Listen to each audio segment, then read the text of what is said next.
আমরা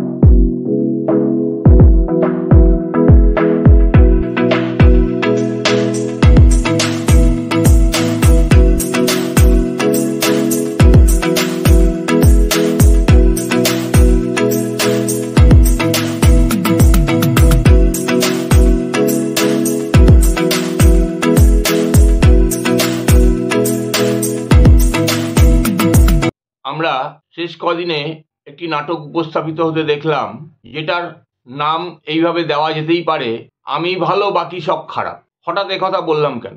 একথা বলছি তার কারণ, এই গত কিছুদিন আগেই আমরা দেখলাম নবান্নে মুখ্যমন্ত্রীর নেতৃত্বে একটি প্রশাসনিক বৈঠক। সাধারণভাবে যেটা আমাদের দেখা, ঠিক একই কায়দায় সেই বৈঠকটি হলো।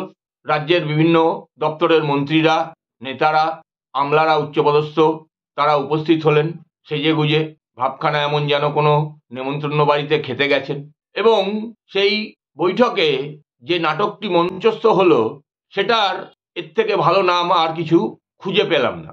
বিষয়ে যাওয়ার আগে আপনাদের কাছে আমার প্রতিদিনের মতন অনুরোধ, আপনারা আমার চ্যানেলটিকে সাবস্ক্রাইব করুন, ভিডিও ভালো লাগলে পরে অবশ্যই লাইক করুন এবং কমেন্ট করে আপনাদের মতামত জানান, সেই সঙ্গে শেয়ার করে ভিডিওটি ছড়িয়ে দিন। দেখুন, যে বৈঠকটি হলো সেখানে এর আগের মতনই যেটা আমাদের মুখ্যমন্ত্রী করে থাকেন, যেহেতু এগুলো লাইভ স্ট্রিমিং আজকাল হয়, করান তিনি, সাধারণ মানুষ দেখতে পান। সাধারণ মানুষের কাছে এটা উপস্থাপিত করা যে দেখো, আমি তো খুব ভালো, আমি তো মানুষের কথা চিন্তা করি, কিন্তু যাদের কাজ দায়িত্ব এগুলোকে ঠিকঠাকভাবে দেখাশোনা করা, পরিষেবা দেওয়া, তারা এই কাজগুলো ঠিকঠাকভাবে করতে পারছেন না, করছেন না, যার ফলেই সাধারণ মানুষের অসুবিধা হচ্ছে। অর্থাৎ সেই একই কথা ঘুরে ফিরে আসে, দুনিয়ার সমস্ত লোক খারাপ, তারা কাজ করছে না, আমি খুব ভালো এবং জনগণের জন্য আমি কাজ করতে চাই। আমরা কি দেখলাম? বিভিন্ন পুলিশ আধিকারিক, জেলার এসপি, তাদেরকে তিনি কাঠগড়ায় তুললেন, আইন শৃঙ্খলা ইত্যাদি নিয়ে বিভিন্ন রকম প্রশ্ন তিরস্কার করলেন। অথচ এটা বুঝতে কারুর বাধা নেই, যে রাজ্যে একটি মাত্র পোস্ট এবং সেই পোস্ট থেকে সমস্ত সিদ্ধান্ত নেওয়া হয়, সেটা প্রশাসনিক স্তরের যে কোনো দপ্তরের, রাস্তা সারাই থেকে শুরু করে রেশন বন্টন, অর্থনৈতিক দপ্তরের, বা শিক্ষা বলুন, স্বাস্থ্য বলুন, পরিবহন বলুন, সমস্ত ক্ষেত্রেই যে একটি জায়গা থেকে সিদ্ধান্ত নেওয়া হয়, সেটিকে তিনি নস্যাৎ করতে চাইলেন। রাজ্যের মানুষ তো জানে যে কোত্থেকে এই সিদ্ধান্তগুলো হয়, কার অঙ্গুলি হিলনে এই সিদ্ধান্তগুলো নেওয়া হয়। রাজ্যের মানুষ জানে এ রাজ্যের কোনো মন্ত্রীর, কোনো দপ্তরের কোনো মন্ত্রীর কোনো সিদ্ধান্ত নেওয়ার বা সেই সিদ্ধান্তকে কার্যকারী করার ক্ষমতা নেই, যতক্ষণ না ওই মাননীয়া তার এই সিদ্ধান্তে সহমত পোষণ করছে বা তিনি নির্দেশ দিচ্ছেন। স্বাভাবিকভাবেই তিনি যখন কোনো পুলিশ আধিকারিকদের, এসপি, ডিএম ইত্যাদিদের তিরস্কার করেন, এটা মানুষের বুঝতে কোনো অসুবিধা হয় না যে মানুষের সামনে একটি স্বচ্ছ ভাবমূর্তি নিজের তৈরি করার জন্যই তিনি এই পন্থা, এই পদ্ধতি অবলম্বন করেন। আমরা আরো কি কি দেখলাম? বিভিন্ন রাজ্যের বিভিন্ন দপ্তর, সেই দপ্তরের মন্ত্রীদের কাজকর্ম নিয়ে তিরস্কার করলেন, কারুর নাম নিয়ে করলেন, কারুর নাম না নিয়ে করলেন।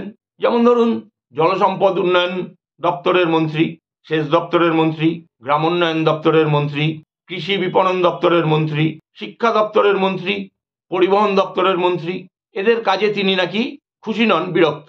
দেখুন, গ্রামোন্নয়ন, সেচ এবং জলসম্পদ উন্নয়ন মন্ত্রী যারা রয়েছেন, অর্থাৎ মানস ভূঁইয়া এবং প্রদীপ মজুমদার, পঞ্চায়েত মন্ত্রী, তাদের তিনি হয়তো নাম ধরে বলেননি, কিন্তু তার কথা থেকে পরিষ্কার যে তারা যে কাজ করছেন সেই কাজে তিনি সন্তুষ্ট নন।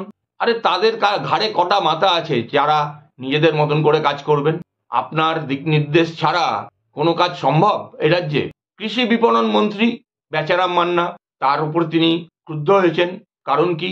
আলুর রপ্তানি, আলুর ন্যায্য মূল্য নিশ্চিত করতে ব্যর্থতা, সংরক্ষণের ব্যর্থতা এবং চাষিদের স্বার্থ রক্ষা না হওয়া এর প্রধান কারণ। আচ্ছা, চাষিদের সহায়ক মূল্যটা বেচারাম মান্না ঠিক করে কি, নাকি আপনি ঠিক করে দেন আর বেচারাম মান্না সেটাকে উগলায়? আচ্ছা, এই যে রপ্তানি হবে, আলু রপ্তানি হচ্ছিল, এটা বেচারাম মান্না ঠিক করেন না আপনি ঠিক করে দেন? বেচারাম মান্নার ঘাড়ে কটা মাথা আছে যে সে নিজের থেকে ঠিক করবে আলু রপ্তানি হবে কি হবে না? আরে আপনার নির্দিষ্ট করা কাজেই তো বেচারাম মান্না চলে। আপনি যে নির্দিষ্ট করে দেন পদ্ধতি যেটা করতে হবে তার বাইরে কেউ যেতে পারে না। আবার দেখুন এই শিক্ষামন্ত্রী বার্ত্র বসু, পড়াশোনা জানা লোক, নাট্যকার, বুদ্ধিজীবী শিক্ষামন্ত্রী, প্রাথমিকে সেমিস্টার পদ্ধতি চালু হবে কি হবে না এই নিয়ে তাকে চেপে ধরলেন এবং ঘোষণা করে দিলেন সেমিস্টার পদ্ধতি চলবে না, বাচ্চাদের নাকি প্রচুর চাপ পড়ে যাবে। আরে আপনার শিক্ষা ব্যবস্থায় আছেটা কি? রাজ্যে নয় নয় করে প্রায় 2-2.5 হাজার প্রাথমিক স্কুল বন্ধ, শিক্ষক নেই স্কুলে স্কুলে। কটা শিক্ষক নিয়োগ করেছেন? সেমিস্টার আপনি রাখবেন কি করে? আচ্ছা, সেমিস্টার পদ্ধতি, এই পদ্ধতি কি ছাত্রছাত্রীদের ওপরে খুব চাপ সৃষ্টি করতো? কি করে বলেন? সিলেবাস তো চেঞ্জ হচ্ছে না, পরীক্ষা পদ্ধতিটা বদলায়, মূল্যায়ন থাকবে না। মূল্যায়ন যদি না থাকে তাহলে কে কতটা এগোলো কতটা পিছালো বুঝবে কি করে? আবার দেখুন পরিবহন মন্ত্রী, সম্ভবত এই তৃণমূল দলে বা এই মন্ত্রিসভাতে যে কজন ভদ্রলোক আছেন তার মধ্যে পরিবহন মন্ত্রী একজন। হাস্যকরভাবে তিনি বলছেন পরিবহন মন্ত্রীকে বাস যে চলে সরকারি বাস তার ফ্রিকোয়েন্সি বাড়ানোর জন্য, রাস্তাঘাটে অফিস টাইমে যাত্রীরা যাতে বাস পায়, হসপিটালগুলোর সামনে ভিড়, বাস পায় না। আরে বাসটা কোথায়? সাধারণ মানুষ আমরা যারা রাস্তাঘাটে প্রতিনিয়ত চলাচল করি সরকারি বাসটা পাই কোথায়? দেখতে পাই রাস্তায়। যে বাসগুলো ছিল, যারা বাসকে রাস্তায় নামাতেন অর্থাৎ কর্মচারীরা, নতুন কর্মচারী নিয়োগ করেছেন। আমাদের এখানে বাসের, সরকারি বাসের সংখ্যা কত, তার মধ্যে কতগুলো খারাপ, তার মধ্যে যেগুলো ভালো রয়েছে তার কতগুলো রাস্তায় নামে প্রতিদিন, কেন নামে না? কেন সমস্ত বাসগুলো তেল ভরতে পারে না পেট্রোল পাম্প থেকে? এই তথ্য তো আমরা জানি। দেখুন আমাদের রাজ্যে এই মুহূর্তে সরকারি বাসের সংখ্যা 900+, ওই 950-এর কাছাকাছি হবে। তার মধ্যে প্রায় 225টির মতন বাস খারাপ হয়ে পড়ে রয়েছে। অর্থাৎ যে বাসগুলো ভালো রয়েছে 700, 720-25টা, তার মধ্যে প্রতিনিয়ত রাস্তায় নামে প্রতিদিন, শুধু সিএসটির হিসাব আমি দিচ্ছি, সিএসটিসি, এটা 450। খুব ভালো যেদিনকে নামে সেদিনকে হচ্ছে 500-র কাছাকাছি। আচ্ছা, কেন নামছে না রাস্তায় সম্পূর্ণ বাসগুলো? কেন বাসগুলো ঠিক করা যাচ্ছে না আপনি জানেন না? যেটা খবর সেটা হচ্ছে পরিবহন মন্ত্রী বারবার নিজে আপনাকে অর্থ বরাদ্দের জন্য অনুরোধ করেছেন, আপনি সেটা মানেননি। বিভিন্ন লোককে দিয়ে, যাদের কথা আপনি শোনেন তাদেরকে দিয়ে বলানোর চেষ্টা করেছেন, আপনি শোনেননি। আপনার তো টাকা নেই, আপনি বাস সারাবেন কি করে? রাস্তায় নামাবেন কি করে? পেট্রোল ভরবেন কি করে? টাকা লাগবে তো। আপনি তো খেলা মেলা মচ্ছবে টাকা নষ্ট করতে ব্যস্ত। ওই একমাত্র লক্ষ্মীর ভান্ডার, সেটা পরিচালনা করতেই আপনার সম্পূর্ণ অর্থ ব্যয় হয়ে যায়। রাস্তাঘাটের পরিস্থিতি কি? খানাখন্দে ভর্তি। স্বাভাবিকভাবেই এই নাটক আপনাকে করতেই হবে। 2026-এর আগে পর্যন্ত এই নাটক আপনাকে চালিয়ে যেতেই হবে। কারণ আপনি এটা খুব ভালো করেই জানেন, আপনার এই স্বচ্ছ ভাবমূর্তি যদি আপনি না মানুষের সামনে তুলে ধরতে পারেন, এটা যদি আপনি মানুষকে না বোঝাতে পারেন যে আপনি খুব ভালো, আপনি খুব চেষ্টা করছেন রাজ্যের মানুষ যাতে ভালো থাকে, তারা যাতে ঠিকঠাকভাবে পরিষেবা পায় বিভিন্ন সরকারি পরিকাঠামো, সেই চেষ্টা আপনি করে যাচ্ছেন। বাকি আপনার মন্ত্রিসভার সদস্য মন্ত্রীরা এবং প্রশাসনিক কিছু উচ্চপদস্থ কর্তার ব্যর্থতার জন্য রাজ্যবাসী এই পরিকাঠামো থেকে বঞ্চিত হচ্ছে।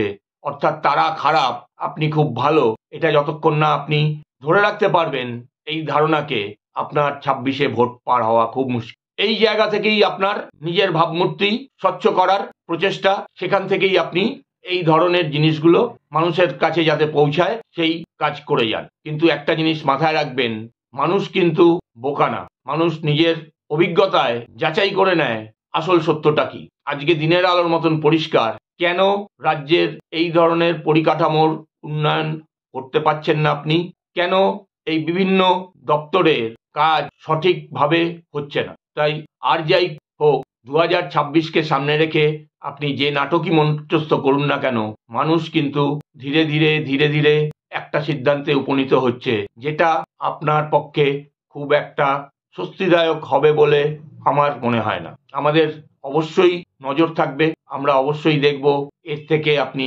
কিভাবে বেরিয়ে আসেন। আজ এখানেই শেষ করছি। নমস্কার, ধন্যবাদ।